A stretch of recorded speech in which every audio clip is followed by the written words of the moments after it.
So like Margaret said, this is going to be about managing your research through the EndNote software. This is typically, I do a lot of EndNote training where I really go over the introduction of EndNote. So this is going to kind of be framed in a way that you have never heard of EndNote before, or at least have never installed it. So we're going to cover all the basics in the beginning with the slides. Then after the slides, I'm going to reshare my screen where I can show you EndNote both as a desktop product and the online free version for anyone who is not a UTHSC user. So I'm going to turn off my camera really quick so I don't get distracted by the faces, and we can keep going. So learning objectives for today. You are going to be, by the end of this presentation, able to define EndNote and understand how it's going to fit into your research process, understand how to add citations from databases, create references, and organize your libraries, utilize Cite while you write in a Word or a Pages document, differentiate the options between desktop and the web versions of EndNote. And then finally, at the end, for UT users, learn how to download EndNote for desktop from our software options. So we're going to run through the same scenario for the day. So you are on a research team and have been tasked with building a literature review about the effects of COVID-19 on breastfeeding. You need to go into multiple databases to find a variety of articles. You also need to find PDFs of the full text. And once you have found your articles and have synthesized them, you need to be able to write your literature review and use AMA citation style for your in-text citations as well as your bibliography. So where would you typically begin? Hopefully by the end of this session, you would want to begin with EndNote.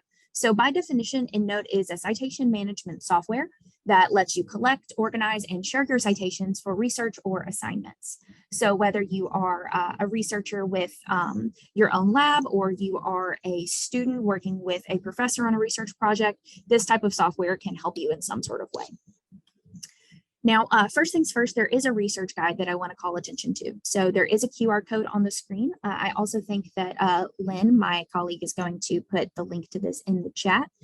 The research guide for the EndNote software on the library's homepage, you can find through this screenshot. This is the library's homepage. If you see the skeleton on that page, look right beneath it. You're going to see the EndNote button on the bottom right over there.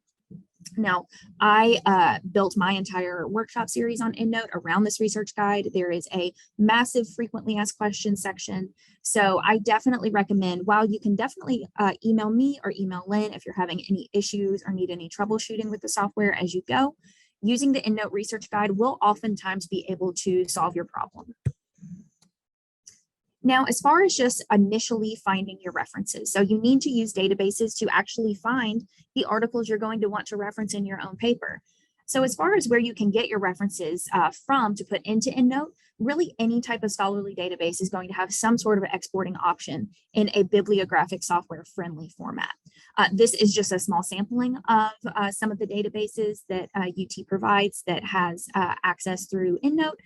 So I'm just going to show some screenshots of some of the more popular databases and the steps you would take from putting in your search strategy to actually getting results into EndNote. First, it's going to be Pubmed, obviously a very popular database. So you can see in the screenshot on the left, I have done a very simple search on COVID and breastfeeding, and I've gotten 514 results. Now, if I want to say have all 514 results, or maybe just the first 20, or maybe a very specific selection, what I would do next is hit that send to button that you can see right underneath the search strategy. Once I've hit that send to button, you can see in the screenshot on the right where it says create a file for external citation management software. That file is going to be EndNote friendly. So you can make your selection of whether it's all 514 results or something more specific. You hit create file. And from that point, it's the same as any other download process on your browser. So the download would begin, you would double click it, and it should open right up into your EndNote and automatically populate. And I'm going to try and run a search whenever we do our demonstration at the end to show you what I mean by that. I think that the screenshots are helpful, but I do think actually seeing the demonstration will be more helpful in the long run. Now, as far as Inbase goes, this is a more new database that we have acquired. It's a really fantastic resource, and it's very straightforward on exporting into EndNote as well. So I have done, and you see in the screenshot on the left, another search for the same topic, and I've gotten 497 results there. Now, if I want to select, again, you don't have to do every result you get. You can do some sort of range or selection. I'm selecting all 497. And whenever I hit the export button that you can see in the screenshot on the left, right under set email alert, you'll see an export button that you can select there, and the screenshot on the right would pop up. Now from there, you will see all the content that you're going to get, and you can choose your format. So you notice in Pubmed, it did not ask for a format. It was just the one file you get is going to work in EndNote, and it's going to work in other bibliographic softwares. In this one, you do have options on formatting. So you would choose the one that has EndNote in it, and then you would simply hit export. And again, process is going to be identical. A download begins, you double click that download, and it should open up into your EndNote library. Now, if you are having any issues with that process of double clicking it and the downloads maybe not knowing where to go, there's the process where you can actually go into your applications and select that EndNote is where you want it to go. It may be a little tedious. I've seen it happen a lot with Ovid if you're an Ovid user. So it may just be a couple of extra clicks that you have to do, but by and large, you'll always be able to just double click these downloads and they will open right up in EndNote. And then finally, Google Scholar. I like to show this one just because there is a special extra step in Google Scholar that's important to note. So you do need to change your settings in Google Scholar before you're even going to see an import button. So in the screenshot on the left, you'll see in the settings, I have changed at the bottom where it says Bibliography Manager. It defaults on not showing any citation import links. So what I'm going to do instead is have it show links to import citations into EndNote. From there, in the screenshot on the right, you can see at the bottom right of my options on this reference, it has an import into EndNote button. Now there is one kind of tedious way where you can get like batches of 10 from Google Scholar into EndNote, but there's really no batch exporting that works really well with Google Scholar, which honestly, if you're a Google Scholar user, you already know is kind of okay. Google Scholar has massive results. As you can see from Pubmed and Inbase, I have floated at around 500, and here it's about 25,000. Obviously, not all 25,000 are going to be deeply relevant to me. So typically when using Google Scholar, you would be pulling one at a time anyway. And then of course, there is manually creating references. So this can happen if you are say doing just one specific book chapter, or you are perhaps doing a web page like a CDC web page. What you would do is select references like you can see in the screenshot on the left and hit new reference. So from there, the screenshot on the right would pop up, and then you're able to create a reference from scratch. Now, I would say this is really sort of a last resort. So like I said, this is if it's just a book chapter, just a web page, something where you really do have to create it from scratch.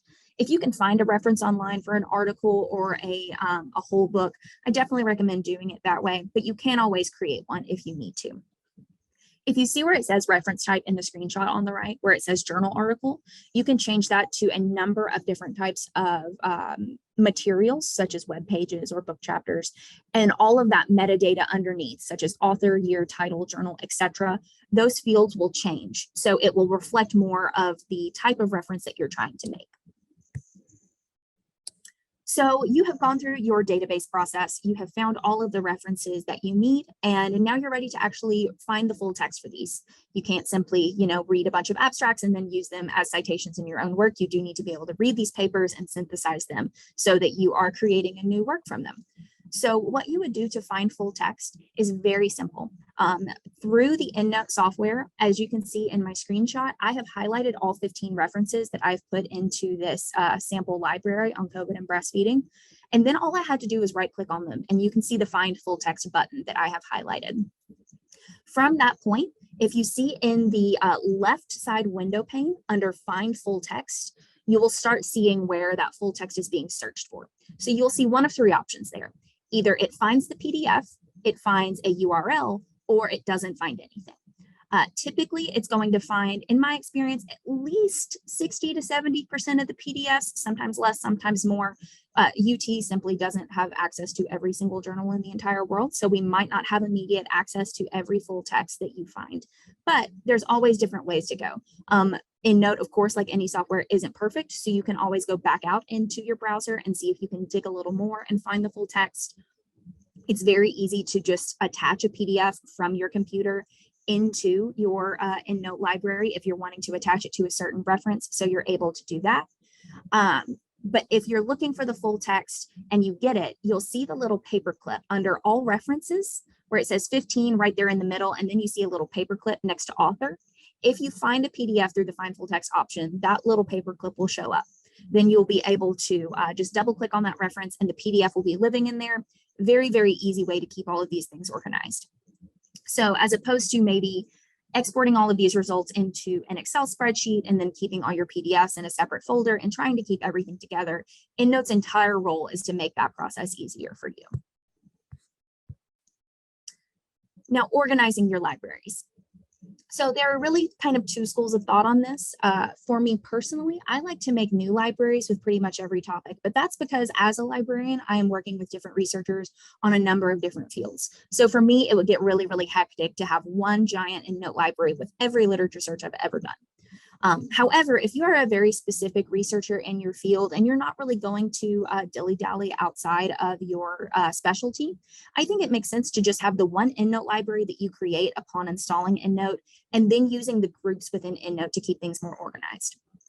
So you can create three different types. There is the group, which is manually adding references by dragging and dropping. So you would just create a group. You would name it, whether you want to name it under the certain type of research you're doing, the certain population you're working with, whatever it is for you that makes it easier to know where those references are going to be and what they're needed for. And then you manually add them by dragging and dropping from your all references section. There is a smart group where you can actually define search terms about that group. So references will automatically be added based on the words that you put in. And then a group set just serves as a header. So you can have groups and smart groups that exist within a group set. So this is whenever you're really getting into, you've been working on several different manuscripts, you've got a couple of grants that have literature reviews on them. This is where you're really starting to get everything organized. But you will always have every reference in your all references section. So no matter how much you drag and drop into other groups, that all references number will stay the same. So you will always know that you have one drop spot at the top where everything is. There will be maybe some that you haven't filed away anywhere, and that'll be its own separate section. But if you're pulling things into groups, you don't have to worry about it going in there and then you forgetting where you dragged it. All references will always carry every reference in your library. So you have found the full text, you have read all of these articles, and you're ready to actually start writing your paper. This is where Cite while you write comes in. And if I can be honest, this is my favorite part of EndNote. I think that it is just an extreme time saver, and this is what students get most excited about whenever I show it to them. So Cite while you write enables you to customize your manuscript to the desired style or format required by your publisher, your journal, or your instructor. You can create in-text citations as you are writing, and your bibliography is being built for you as you go. So what that means is once you have installed EndNote 20, the desktop version, if you're a UT user and are going that route, EndNote 20 will automatically show up in your Microsoft Word or your Apple Pages. So you can see at the top of my screenshot on the left, I have a little EndNote 20 in my ribbon. So where it starts with file, home, insert, etc. All the way at the end, I have EndNote 20. That showed up automatically upon me installing EndNote. So I have started the body of my paper, and you can see I also have written out references. This is just for, it's a good practice to make sure that all the references are dropping where they should. It typically won't mess up like that, but you would like to make sure that they're all going into the same place as your bibliography is being written. So in the body of my paper, I have written the sentence, in the midst of the COVID-19 pandemic, breastfeeding has been a major concern for new and expecting parents. Now let's say that that is a sentence that requires a citation. What I do at that point is hit the insert citation button at the very top left of the screen, that really big button with the quotation marks in it. After I hit that button, the little window pop-up that you see in the screenshot on the left that says EndNote 20, find and insert my references, that pops up after I've hit that button with the quotation marks on it. From there, you can see the library that I am in at the bottom left of that little pop-up says COVID and breastfeeding. Now, this is because, as I said, I make a ton of libraries. If you're just using one, it will probably just say my EndNote library, unless you have renamed it.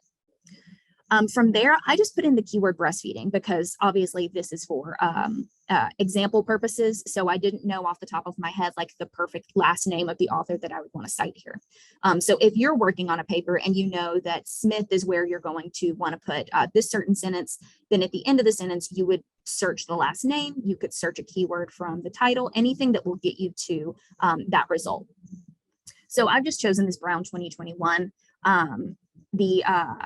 Oh, wait, no, I selected Kimberlin at the bottom, the breast milk and COVID-19, what do we know? So once I selected that one and I hit insert, if you see the screenshot on the right, I did not put that tiny little one superscript after the word parents, and I did not write that reference for Kimberlin. That was made by CWYW.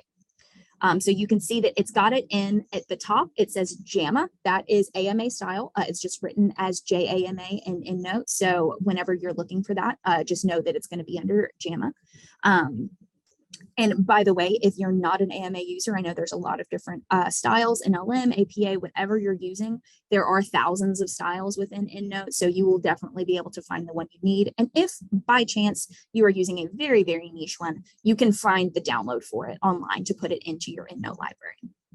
So going back to the topic, you can see the reference that I have put here. So you can see the whole Kimberlin. This is very quick, very automatic. But one thing I do want to call attention to before I go to the next slide, if you note the reference, note that it is including January 23rd next to 2021. So like I said, no software is perfect. So however this one was exported from a database, it included the month and the day as well as the year. And we know we typically would not want that in an AMA citation. So the main thing that I want to recommend while still being a huge CiteWYW user, make sure you still know your citation style at least somewhat comfortably, because you want to make sure that you're not going to have a ton of errors at the end. So whenever you send it in to your peer reviewers, they send it back needing you to make tons of edits on your EndNote library. So if you need to make any changes to any references, need to make any edits, you can see in the screenshot on the left, this Kimberlin article. I have opened up an edit pane. All I had to do was double click on that reference and hit edit. And where it says date under January 23rd, all I did was backspace that and delete it completely and then hit save at the top. Then you can see on the screenshot on the right, after I did that, I hit update citations and bibliography, and the January 23rd is now gone. So it's very quick and simple. It can just be a little bit tedious if any of your references are exporting incorrectly, and that always can be the case. Databases don't do things perfect either. So there's always room for a little bit of computer error or user error. And it's good to make sure you still have some knowledge of your citation style in your back pocket. Now, as far as sharing your library, unless you are a research team of one, you're probably going to need to have your references shareable with the rest of your team. So there's two different ways to look at this, depending on if you're working with EndNote users or non-EndNote users. And then there is additionally the EndNote online option, and we're going to get to that in a little while as well. If you're sharing your library as a desktop user with other EndNote users that are also desktop users, so they all have EndNote 20 installed, you're sharing among them. It's very, very simple to share your library. You're just going to make a compressed library. So your actual EndNote library is going to be a .enl file. If you see in the screenshot on the right where it says code and breastfeeding.enl. So like .pdf, like Word documents, different file types, it's going to be ENL. ENL will not email. You can't send that kind of file, but what you can send is the compressed library, which is .enlx. So if you see in the screenshot on the left at the very bottom, all you have to do is hit compressed library. The screenshot on the right will then pop up. You'll be able to create your library. You can just send one group or group set. So like I said, if you have a massive library of all of your research from years and years, you don't have to send your research team 10,000 references for them to dig through. You can send a very specific group and then hit next. So then you would create that file. It's going to be the .enlx file in your computer. And there you can attach that to an email and send that to your team. Now, if you're sharing with non-EndNote users, you just have to get a little bit more creative in terms of what you're able to send them. So what we recommend is just making an annotated bibliography. Now, an annotated bibliography is going to include the abstract. You'll see in the screenshots here, I just did AMA style simply because I didn't want to show you, 20 pages of screenshots with all of these abstracts attached. But annotated is a type of style that you can select in EndNote. So if you have highlighted all of your references and you're wanting to make this annotated library, you've highlighted all of them, as you can see in the screenshot on the left. I've right-clicked on it, and instead of hitting copy, like you would a normal copy-paste situation, if you look at the very top of these options, you'll see copy formatted reference. So that basically means it is copying all of this information for you in the format that you have given it. So for me, it was in AMA. If you want to just send AMA and send the title and the information, that's okay. We do recommend annotated in cases like these simply because it's nice to also share the abstract. That gives a much more rich picture of the type of article you're looking at. But however you're wanting to share your reference list with someone else, you can just copy formatted reference, open a blank Word document and hit paste like you would any other copy paste situation. And all of a sudden, all 15 of those references are there. So it's a very straightforward way to just put it into a Word document, which we know can be shared with pretty much everyone, very ubiquitous. And then with EndNote users, it's much more simple to just send them the compressed library. If they double click that file from their email, it is going to open up and look exactly like it did on your end for them. Now, an important thing, especially since we are working in this library series with researchers that are not potentially UTHSC users, what if you don't have access to the EndNote desktop version and you need some sort of free alternative? There is EndNote Web. So you can see down at the bottom, www.myendnoteweb.com. That is where you can make a free account.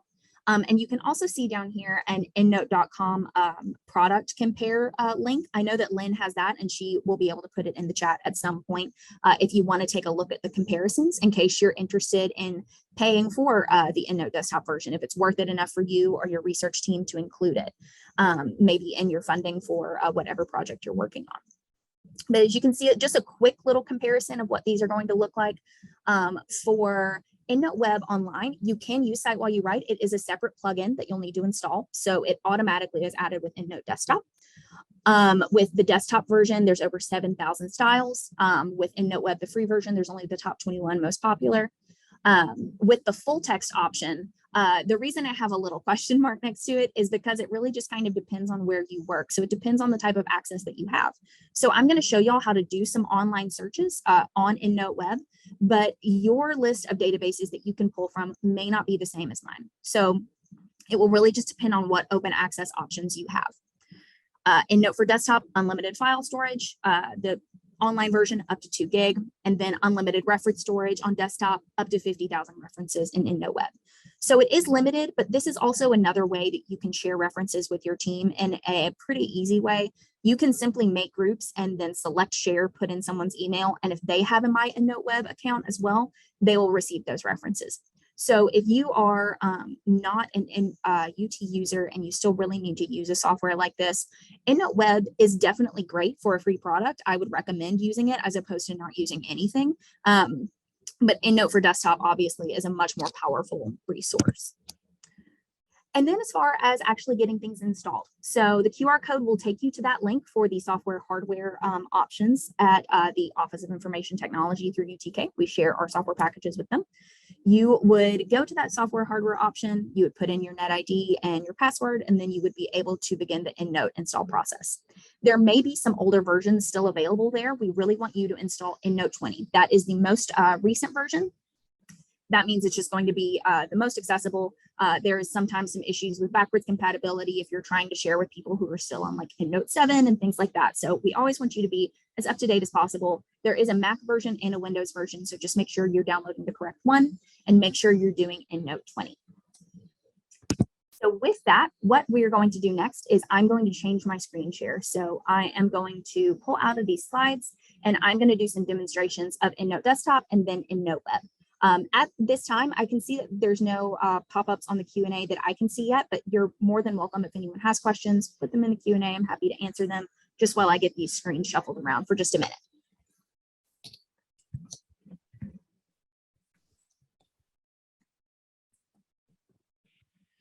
Hillary, no questions yet. Lynn has been sending out the information on how to access EndNote. Perfect. Wonderful. Okay, then let me just change my screen share. I'm going to share my entire desktop screen. I think it's a little bit easier for y'all to just see everything that I'm working with. So this is going to have everything that I'm going to be showing you today. It makes it a little bit easier. So let's just start with actual EndNote for desktop. So I am going to maximize that one. Please let me know if you can't see what I'm sharing. It should be entirely EndNote right now, the desktop version. I am on just a theory one that I have open. I'm going to create a whole new library so you can see one from scratch. So if I select file up here, I'm going to create a new library and I'm going to do my EndNote library. And so that I remember, I'm going to do library 101. Let's save. I now have a brand new blank library. Let me move it over to the correct screen. Popped up on the wrong one. Let me know if you cannot see that. You should be able to see a completely blank EndNote library now with 0 references in So if I'm starting completely from scratch, I will just do a very simple, quick PubMed search to show you what some of the database exporting looks like. So if I go over to PubMed up on this part of my browser, and we'll just do breastfeeding, I'm going to make it very brief. Just do like the top 10. Okay, so we're at 557 results on this search. If I hit send to right here, and we're going to do citation manager, I'm just going to do all results on this page. I'm pretty sure I only have it at, I have it at 200. Glad I double checked. Let's just do 10. So don't want to make us wait on looking for full text for 200 references today. So let me hit send to citation manager. And now it's only going to be 10 instead of 200. So it says all results on this page. You could also do every result that you received. And again, you could do a selection. And all a selection means is checking all of these boxes of however many you would like. From there, I'm going to hit create file. And you can see right here, all I'm going to do is click it. And now all 10 references are immediately in this EndNote library. Now, if I want to take a closer look at these, I just double click one, and you can see over here, if I go to annotated, should be able to see some full information. There we go. So it's in annotated style here, which means that I can see the entire abstract and reference. If you're in annotated and there's no abstract showing up, that is just simply because for some reason, PubMed did not send an abstract with its reference. If you pull this down just a little bit, I can see right over here, I can attach it. Yes. May I interrupt for just a minute? Can you make your screen a little bit larger? Yes, absolutely. There we go. Terrific. Is that good? Great. Yeah. Perfect. Sorry, I forgot that I need to remake that large again. So if you can see right up here under attach file, this would be if you had this file already on your computer, you could attach a PDF right to that document. What I'm going to do is try the full text option here in front of y'all just to see what we get. So I'm highlighting all of them. You can see the find full text right over here. I'm going to hit find full text, and you can see now it's searching. So we're going to see what it comes up with. Let's see. Still searching 6. You can see the way it's automatically letting me know every one of them that it's found URLs, and not found. So like I said, it's going to be some combination of all of them. Give it another second. This is something that, as you can see, just with 10, it is taking a few seconds. So if you're trying to pull thousands of PDFs at once, I recommend getting that started and then like taking your lunch if you need to. It can take some time to get it all done. So you can see I got 7 PDFs. One was a URL that it found. So it found a link out to a full text for me, and then not found for 2. So if I double click on this one again, you can see over here now, it's got a file up here. So if I just hit open, whatever keeps me over to the wrong screen, this pops up automatically. So now I have the entire PDF attached with my EndNote reference.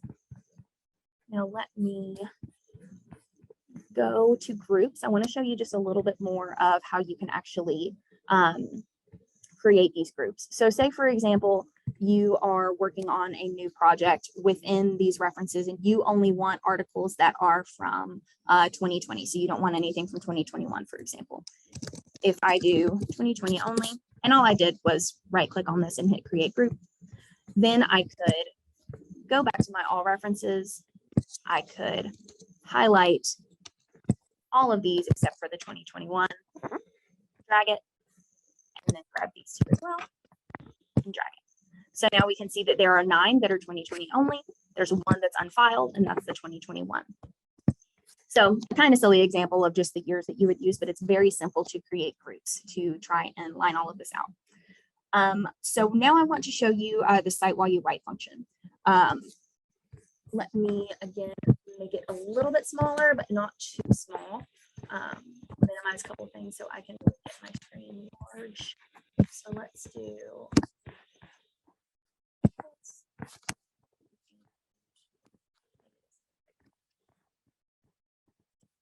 So when using cite while you write, if I'm on the EndNote 20 tab, you can see again, there's the giant quotations. I'm going to make the body of my paper, and I'm going to make a references section. So let's say there's a sentence that I want to cite. So rather than trying to get creative, I'm going to make it simple. So if I want to cite a sentence right here, I'm going to hit insert citation and over this, you should see the last thing I must have searched must have been something with methadone. If I look at breastfeeding, Hillary, yes. Is it possible to make that Any bigger? This one, Any one that you're demonstrating? these are as big as I can get them right now. I can try and let me do this. Hold one second. And then I can. That help? Terrific. Awesome. Okay. So if I go back to inserting a citation and I've just put in breastfeeding just like I did in the demonstration on my slides. If I just select this article and say, this is the one that I'm wanting to cite on this sentence, insert, and then it automatically makes it right here. Now you can see again, there are issues within it. So it did add the date. It's been doing that a lot with Pubmed results. So there's sometimes that you need to go in and make a couple of edits. If you're going to do that, if I open EndNote back up, let's see, I used this one. So if I go back over to the EndNote window and I hit edit here, delete this, make any other changes that I might need to make if needed, hit save, come back over to my Word document, update. Now the September 17th is gone. So this isn't, I wouldn't say the most ideal thing. I'm not sure why Pubmed has started adding these dates in. But if you're ever needing to make any edits on your references, it is very straightforward to do that process. Now you can't just make the changes right within here. As you can see, there is some field code hiding underneath all of this. If you're ever ready, and this is pretty typical if you're using EndNote when you're working on your own research, a journal will typically tell you that they need it converted to plain text before they are ready to use it. So if you have done all of this coding in your paper, you have a bunch of references, and now it's time at the last minute before you're ready to get it finally submitted to remove all the coding. All you do is go up here to convert and hit convert to plain text. It will give me like a warning if I want to save a backup copy. I'm gonna not do it. And then you can see, oh wait, it let me cancel. Okay. Now it should be done. Yes. So now this is a completely normal, this is plain text, just like any other text would be. So now I could go in and make any kind of changes and it would last because this is just the same as any other text. So now it's completely normal. There's no field codes under it. This is great for at the very last minute. I can't stress that enough because once you have done this, and then maybe you need to add another reference in between reference 8 and reference 9, the numbers aren't going to automatically correct themselves because they're no longer coded. So if, for example, I need to put another sentence in right here, or say that I just add one above, like one I forgot maybe, and I put in a reference right here, this one, then it's all messed up because it's now in plain text. So it's important to, if you're using Cite while you write, stick with it through your whole paper. And at the last minute, you can definitely change over to plain text.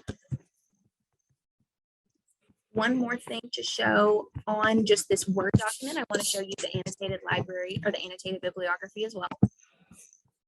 So like we said before, if you are looking at sharing with some non-EndNote users and you need to send them more of a Word document, I'm double checking right here that I am in annotated style, and I am. So that will include any abstracts that have been included in my export from Pubmed.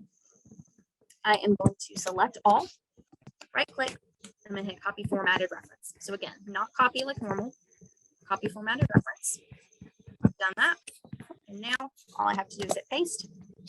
And now I have pages and pages of 10 references. So there are, looks like about 7 or 8 with abstracts and a few that did not have any, but this has the full reference and the entire abstract attached to it. So obviously this is a very robust Word document that you are sending to your team. So this is always, again, a great time to try and plug them to get EndNote Desktop to make it a little bit easier for them to read it. But this is a really handy way to be able to share with anyone. So I'm going to minimize that. And I am going to go over to my browser to spend a few minutes on EndNote Web. Let me get this maximized. Okay. Now I will be the first to admit, as a UT user, I am a very heavy desktop user. I don't use EndNote online all that often. I'm pretty comfortable with all the options, but this will also be something that there is like a user guide to get started with, and I would definitely recommend taking a look at that. If there's ever an issue where the frequently asked questions guide isn't very helpful and maybe you can't get a hold of a librarian for some reason, or it's the weekend or anything like that, Clarabit has customer service at all times. So you can always ask them questions about your EndNote as well. So this is what you can see from mine just right off the top. I have like 18,000 results that are just unfiled from past searches that I've done. And I have one in here for the testing for Library 101 because I made a little group just for that. Now, if you are going up to the top right here, you see a collect button. There's online search, new reference, and import references. So the online search is going to be where you can actually go into a database within this page and run a search. New reference is going to be where you're creating one from scratch. An import is going to be if you have EndNote Desktop or any other citation file that you need to import into your EndNote Web. So if I do an online search really quick, you can select a database. There is a lot on here. And like I said, I think that this list may be different for you depending on the access that you have with your institution or your place of work. I'm going all the way down to Pubmed because it is my bread and butter. Let's see. There we go. If I hit connect to it, now I'm just running any type of search. So instead of going into Pubmed and making the search and exporting the references, what I'm doing now is just putting in a search. I'm going to keep it very simple and we're just going to search COVID. If I hit search,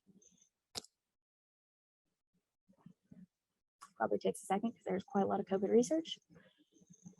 So you can see it's still continuing to pull results. So this is going to be way more than 183. It's probably going to take it a while to pull all of this.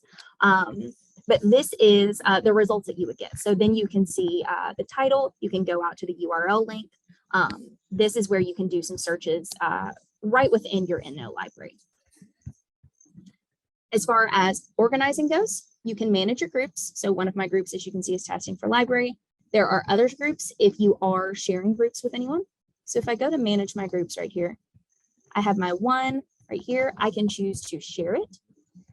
And then if I manage sharing, I can start sharing this group and put in email addresses. So I could send this to my team and we could all have this one library on our own EndNote Web. So it wouldn't be on EndNote Desktop unless you are syncing them back and forth. And the one thing I would say about that is if you are going to use desktop and EndNote Web as well, make sure you are only using one library. So like I mentioned with my own practice of using a ton of different libraries, that will freak out EndNote Web. So make sure if you're wanting to sync these back and forth, which is one of the strengths of EndNote Web, is if you're not always on the same computer, you can sync back to the desktop version. Just make sure you have the one library or else it typically will not work correctly. But if you want to start sharing the group or having a group of people that are all working on it from EndNote Web, you can share from right here. There's also a find duplicates option on here, which is as well on EndNote, the desktop version. It's just a button that says find duplicates. So if you are, say, working on a systematic review, or you have gone through several databases and pulled from a lot of them into one big folder, there is definitely the potential for overlap. So you may have gotten some of the same references from Pubmed and from Scopus. In that case, you can always just hit find duplicates and it will reveal those for you, and you can pick which ones to keep and which ones to throw away. So just makes your process a little bit easier if you're not carrying around a lot of duplicate articles. If you are using EndNote Web, this will obviously be very important since you can only have 50,000 references at once. As far as formatting, this is where you can make bibliographies. This is where you can find the CWYW plugin. So you will need to install it if you're just doing EndNote Web. And then you can also export your references. So this is a place where you can make another file for all of these references. Match is a really cool tool. Let me see if I can pull up really quick. I was using just a little example earlier from just an old abstract that I had. If I pull a title of an abstract, so say you're working on a paper and you're trying to figure out where a good idea for a journal that it could go in. I'm just going to grab these from myself really quick to show you what happens. Copying and pasting this title and abstract in here. So say you've got your title and your abstract, or even just an abstract that you've kind of informally written out that have the buzzwords of what's going to be in your paper. You can hit find journals. and it's going to give you some suggestions for journals that you can use.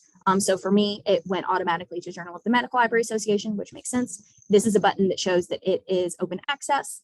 So this is something that you can use. We can see I also get pharmaceutical education because this was a pharmacy and library joint type of project. So this can be a really cool tool. If you're not sure your target journal yet, you can use one of these, but this is also a really good time to contact your librarian. So we have a host of librarians that all liaise to different colleges and different departments. So if you're on the library's website, you can find who your liaison is and definitely meet with them to discuss target journals and more research impact kind of things as well.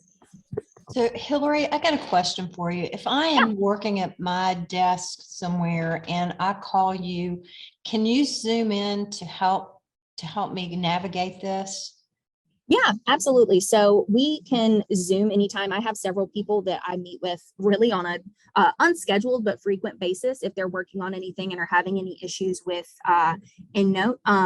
I typically don't remote control Lynn, but I can always walk people through where they should click and what they should be doing. And fortunately, 9 times out of 10, the meetings are no longer than 15 minutes. We find the button together pretty quickly and it can be resolved. There are definitely times that they're not. That's when I call Lynn, because Lynn has been using EndNote for a long time and is definitely an expert, and we get more people on it, but typically I can solve it pretty quickly just over Zoom. So though there are, like I said, liaisons for different people for target journals, I'm really the main EndNote trainer, so I would recommend just shooting me an email if you ever need any troubleshooting issues. So if you are someone who's already used EndNote a lot and you're having some more troubleshooting questions that you would like to ask, please feel free to reach out to me. It's just hjasmine@uthsc.edu. I'm always happy to meet and consult with people to talk about whatever issues they're having. This is really, really the basic nuts and bolts. It can get you pretty comfortable with EndNote pretty quickly, but in my experience, you can run into some issues pretty quickly as well and need some help kind of getting dug out of them. So I'm always happy to help. The research guide is there. It is very, very thorough on helping with a lot of different things. So that's what I would recommend. So if you are already a user and are needing some more serious troubleshooting, please shoot me an email like right this minute or after the session. That is completely fine. And we can figure out a time to meet and discuss further.